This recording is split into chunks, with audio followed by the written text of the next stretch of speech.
Today, I want to make a quick video about how to rid your property or lawn of buckthorn. Now, normally, as you guys know, I am absolutely against any sort of weed killer whatsoever, except for in cases like this, where we have a very, very invasive species that we have to get rid of and remove from our yards. And today I'm going to talk about all of that and talk about how to remove it, how to stop it from growing back. Unfortunately, using Roundup, which you have to use, this stuff right here, it's a Roundup Concentrate when removing this stuff from your yard, because even if you cut it down, it's going to grow back. If you tear it up from the roots, chances are there's going to be some that is still growing back even after that. So if you apply a concentrate of Roundup to the base of that plant, when you cut it down, that's going to stop it. That's going to feed through all of that entire root system and stop it from growing. So this is one of the only cases that I ever use Roundup here in the garden. So first up, we need to identify and remove this buckthorn right here in Wisconsin. You can identify it from the shiny trunks that it has, the shiny bark.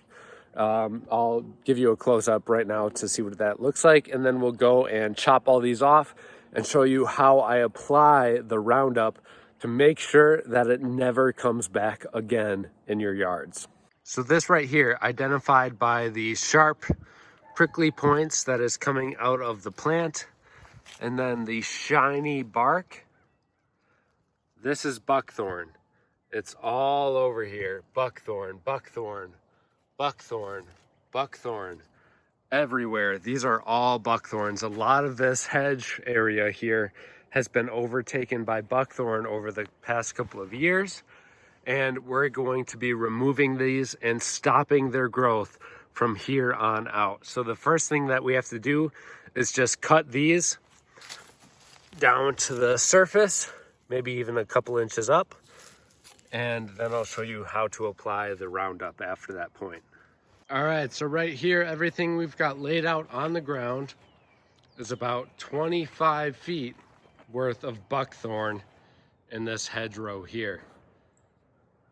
As you can see, it is very, very invasive. Let's show you guys how to take care of the stumps so they don't come back.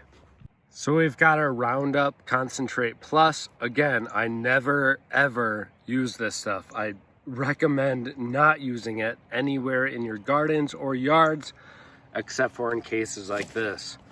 So here we've got a big bunch of it, and I'm actually just gonna pour this stuff right on top of this main stump here. If you have a bristle or brush and are more worried about the stuff growing around it, you can use that. Otherwise, just giving it a nice dump around this area here on this exposed part of this trunk, that is going to then get sucked into the main system of that bunch here and is going to kill and stop anything sprouting up in the future from that rootstock. This is going to stop your buckthorn in its tracks. I don't know what else to say besides that, guys. Buckthorn is just totally nasty. It will outgrow almost anything else growing natively in your yard. Even trees and shrubs will be taken over by buckthorn. So manage it as soon as possible before it gets out of hand with that weed killer. Get rid of it and don't let it grow back ever again. Thank you guys so much for watching. I hope you found this video entertaining and maybe even learned a little bit in the process. Subscribe, hit that bell button so you're notified of every other project that we have coming out here on the channel, because there is so much content being pushed out for you guys. I'm sure you guys are going to learn something no matter what sort of gardener you are. Happy gardening and take care. I'll see you in the next episode.